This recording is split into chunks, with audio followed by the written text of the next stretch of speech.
Okay, so to start off, what is similar and what is different in these magazine covers? First off, um, the who of who's on each cover. The first one is Kathy Davis, who was on multiple Cosmopolitan covers in the 70s, multiple magazine covers in the 70s, but from all I could find out was just a model at the time. And then the second cover is Kim Petras, who is a singer, right, who is on tour right now, actually. Um, which in both instances, not inherently sexual figures, despite, I think, the photographs being like they're not explicit but being suggestive, right? And that was the goal of the image. Use of color, both blue with the warmth of the image focusing on skin, right? The warmth that you get from each image in the Kathy Davis Cosmopolitan cover, she does have some warm color on her pants, but you're drawn to skin, right? And her skin, because that is the warmth in the image. It's the warm color that is used in the image.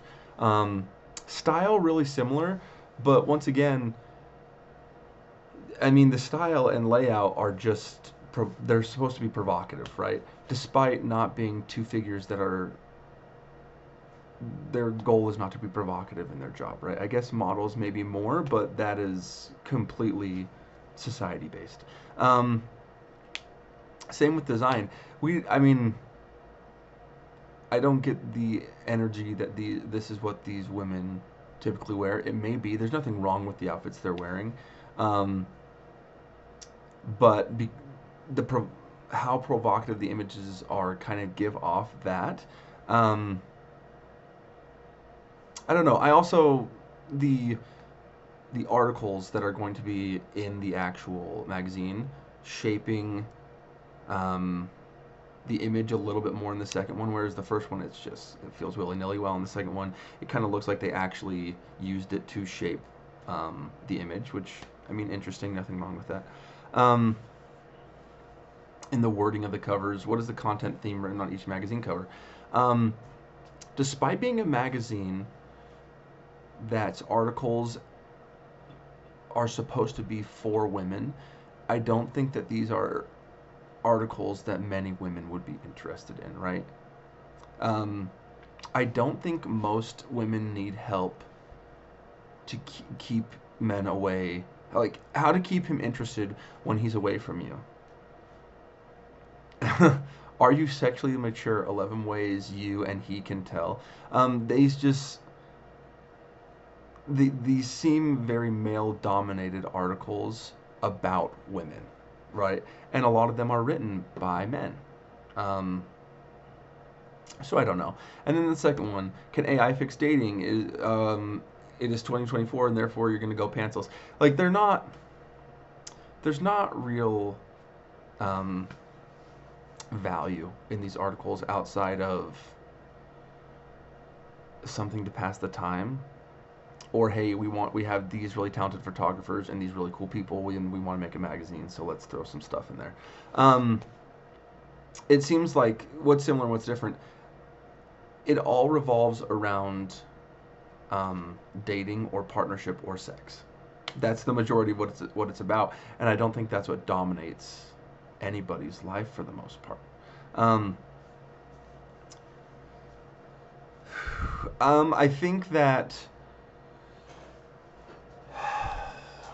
I mean, we talked about in on page, I think it was 101. Let me just confirm that I got that right. Yeah, page 101. It talks about Cosmopolitan specifically in the Me Too movement, right, and how people felt that Cosmopolitan was not accurately describing um, the thoughts that women are having, and therefore not putting out a product that actually I'm trying to think of the way I want to say this, that actually creates stories that women care about, right? Um, what do these covers tell you about the cultural values and norms both at the time? Um, First, well, they tell us that, first off, I think that we see less, I don't want to say explicit because the wording in the first articles is not explicit, um, but it talks about um, relationships and I think sex a little bit more openly in the 1970s version, right? Or almost, how do you keep interested men? How to keep him interested when he's away from you? Are you sexually mature? What to do with an inhibited man? Like, it's all about sex, right? And in these other one, in the later one, I wouldn't say that any of it is. Like, it is still a provocative image, but then I don't think that the articles it talks about are inherently sexual. Um, and so maybe, an analysis you could say is that while both images are, one image is a little bit more provocative, the newer image is a little bit more provocative um, than the first one. The first one is just a woman in clothing posing, right? And I guess you could say that for the second one, but it was the way that she is placed is supposed to be seductive, right? And maybe that also is a commentary on what seductive was at two different times. I just looked at how long this video is. I just had a lot to say. I'm really sorry.